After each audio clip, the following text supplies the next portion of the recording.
तो मेरे दोस्तों, जय श्री राम सभी को। आज मन की बात करते हैं। भारत भारत कहाँ जा रहा है, हमारा देश कहाँ जा रहा है। आने वाले 30 साल में 50 साल की हम बात करते हैं। हमारा जो पीढ़ी है, हमारी जो आने वाली नस्लें हैं, वो क्या करें।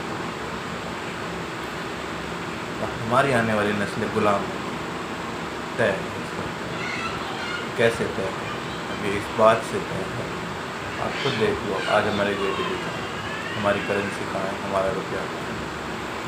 हमारा जो इतिहास, जो हमारा इतिहास, उसको उठा करके देखो, जब तुम्हें समझ में आएगा कि हमारा जीडीपी पहले क्या था और अब क्या है। पहले हम सोने की चिड़िया कहे जाते थे। भारत जो है सोने की चिड़िया है, बट सोने की चिड़िया वो क्यों?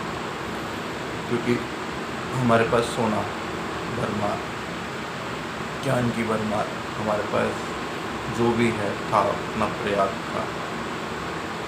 किसी चीज़ की आवश्यकता नहीं थी, परोपकारिता। ठीक है, यही परोपकार हमें मार गया। तो ये तो बात समझने की है कि यही परोपकार जो है हमें मार गया। बट आने वाली जो नस्लें वो फिर गुलाम हो जाएंगी, फिर से हमें उसी तरह जीना पड़ेगा। क्योंकि हमारा सोना चांदी जितना था सब RBI ने रख लिया। हमें एक खर्रा दे दिया जिसे हम रुपए मानते हैं, जो कि बैंक नोट है, एक एग्रीमेंट है और कुछ नहीं है। इसमें हम लेन देन कर रहे हैं। ठीक है, अब आप अपना सोना वापस मांगने जाओगे तो आपको कोई नहीं पूछने वाला। ठीक है, आपको मारा जाएगा, घसीटा जाएगा, आपको जेल में डाल दिया जाएगा, देशद्रोही कहा जाएगा, कुछ भी। जो आर्गूमेंट लगाना चाहे वो आर्गूमेंट लगा करके आपका नाश।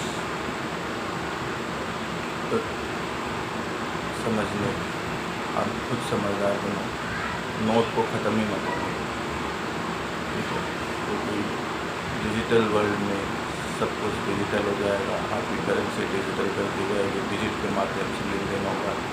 जब नोट ख़त्म हो जाएगा जो RBI ने हमें दिया हमारे गोल्ड के बदले, ठीक है, जब वो नोट ही ख़त्म हो जाएगा और फिर वो डिजिटल में रह जाएगा, तो फिर हम अपना गोल्ड उससे वापस कैसे मांगेंगे। ठीक है, डिजिट के माध्यम से तो कोई एग्रीमेंट हुआ ही नहीं है। ठीक है, तो डिजिट जब आ जाएगी तो हमें उसको ही रुपया मान के चल रहा है। गवर्नमेंट वैसे ही आपको वो करेगी, मजबूर करेगी कि इसी को रुपया मानो, इसी पे चलो। वो चाहती भी यही है। ठीक है, आप उस चीज़ को समझो कि आपके साथ कितना बड़ा गेम हो रहा है। आप वैसे तो हम मूर्ख नहीं, हमारे रुपए की वैल्यू में जितना गोल्ड आ सकता है, हम उतना नोट, बैंक नोट दे करके उससे कई गुना ज़्यादा महंगा, कई 100 गुना ज़्यादा महंगा सोना खरीदते हैं। फिर भी जो चल रहा है वो तो चलता ही रहेगा। समझदार लोग और समझदार हो जाते हैं। ठीक है, तो हमें उस समझदार के से अलग हट के, ठीक है, थोड़ा सा बुद्धि विवेक भी लगा के सोचना है कि हर बात, ठीक है, किसी के लिए कोई सुख दे रही है तो किसी को दुख भी दे रही है। तो ये बैंक नोट तो उनको सुख दे रहे हैं जो इन बैंक नोटों को इकट्ठा कर रहे हैं और ब्रिटिश बैंकों में जमा कर रहे हैं, बाहर की कंट्रियों में ले जाकर इनको जमा कर रहे हैं। ठीक है, और वहाँ की मेंबरशिप लेके बैठे हुए हैं, यहाँ लूट के वहाँ बैठ जाते हैं। फिर हमारी गवर्नमेंट क्या करती है? कुछ नहीं करती, उसको कोई मतलब नहीं है। ठीक है, क्योंकि वहाँ पे जैसे वहाँ पे भी वो क्या बोलते हैं कि लाओ यहाँ इन्वेस्टमेंट करो तो हम आपको सिटीजनशिप देंगे, सिक्योरिटी देंगे, फैसिलिटी देंगे और कुछ भी। ठीक है, तो ये चीज़ें कौन नहीं चाहेगा। हम भी चाहते हैं कि बाहरी कंपनियाँ यहाँ आए, यहाँ आकर के आएंगी तो हमारे लोगों को रोज़गार मिलेगा, सभी अच्छे से अपना जीवन जिएंगे। लेकिन ऐसा नहीं होता, दलाल खा जाते हैं, दलाल मार देते हैं। ठीक है, तो अब बात यह है कि हम कैसे गुलाम होंगे। ठीक है, तो गुलाम तो हम हो गए, टैक्स भर रहे हैं, हर तरह से हमें लूटा जा रहा है। तो हम तो इस चीज़ को समझ रहे हैं कि हमारे पास अब सेविंग कुछ नहीं है। हमारी जो इनकम भी आ रही है वो भी गवर्नमेंट की नज़र में है कि ये बंदा कितना कमा रहा है। आने वाले समय में इसको कैसे दबाना है ये भी पता है। लेकिन जो गांव में देहात में वो अपना देहात ना छोड़े, अपना गांव ना छोड़े, अपनी ज़मीन ना बेचे, बेशक भूखे मर जाए, ठीक है, अपने पूर्वजों के नाम करते, लेकिन वो अपनी ज़मीनें ना बेचे। इससे तो ये फ़ायदा हुआ कि कहीं ना कहीं आप इस चीज़ को